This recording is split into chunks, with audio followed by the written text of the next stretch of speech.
It's a poem by Ludwig Lewisohn,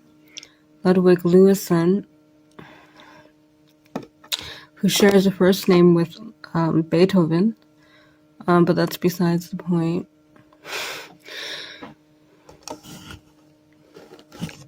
And I recorded a similar melody a while ago, maybe a year ago, and then didn't get many views on it, but I really enjoy the tune, and I really like I really like this poem because it expresses in the first paragraph, how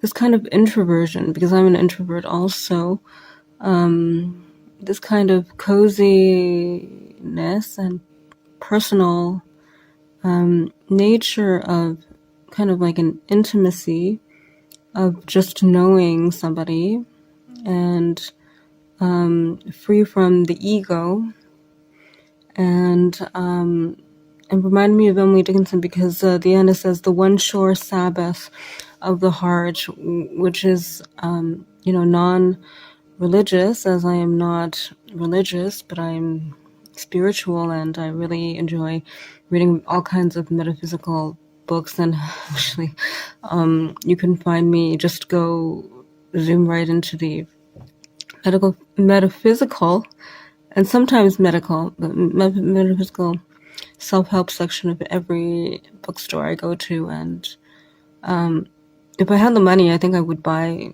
many books from that.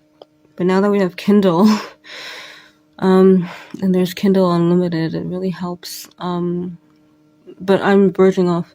So, and then also the second stanza, which says, the world, we cannot conquer it.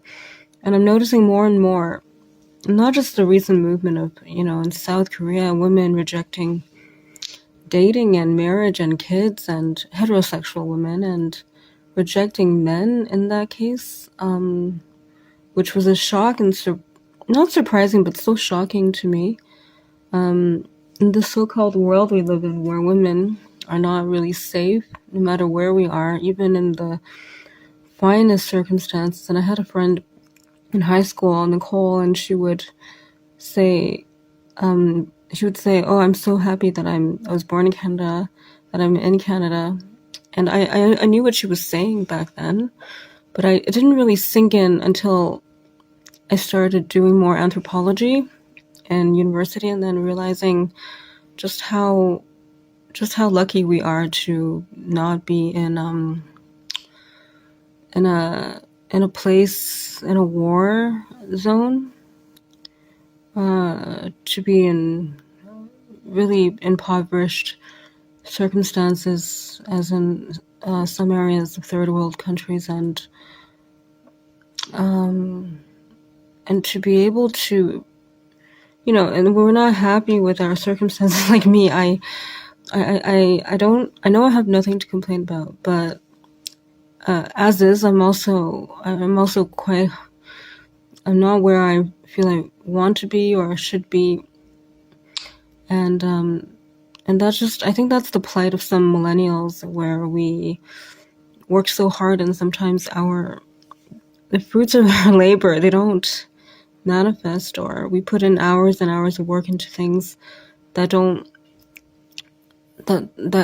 take so much time to yield. And I was thinking about today, especially a little bit bitter, thinking about grad school and how in university I virtually almost had no friends. I had a really good group of friends from out at UTM, and we, support of LGBTQ 2+ positive space, and many of my friends were from, probably the great majority, were based in that office above the Blind Duck pub.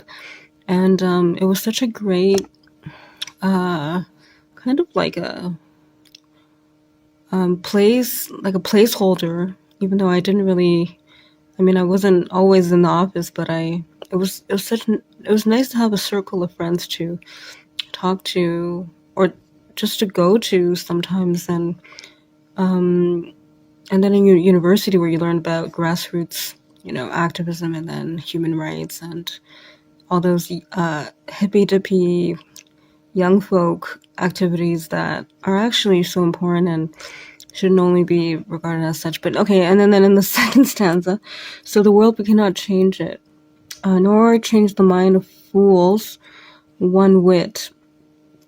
Here alone do we create beauty and peace inviolate. It says so much with so little, not many lines. And ultimately, it's a poem you realize about marriage and love, which I never really believed in marriage, even though my parents have a great marriage. Like overall,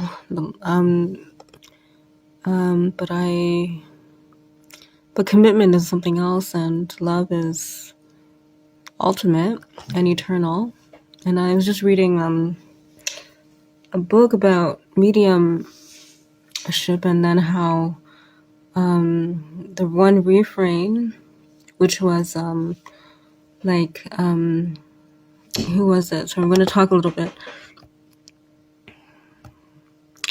Which book was it in? It was we have Long Island Medium, who Teresa Caputo, who is excellent, and then we have the male almost counterpart of that, and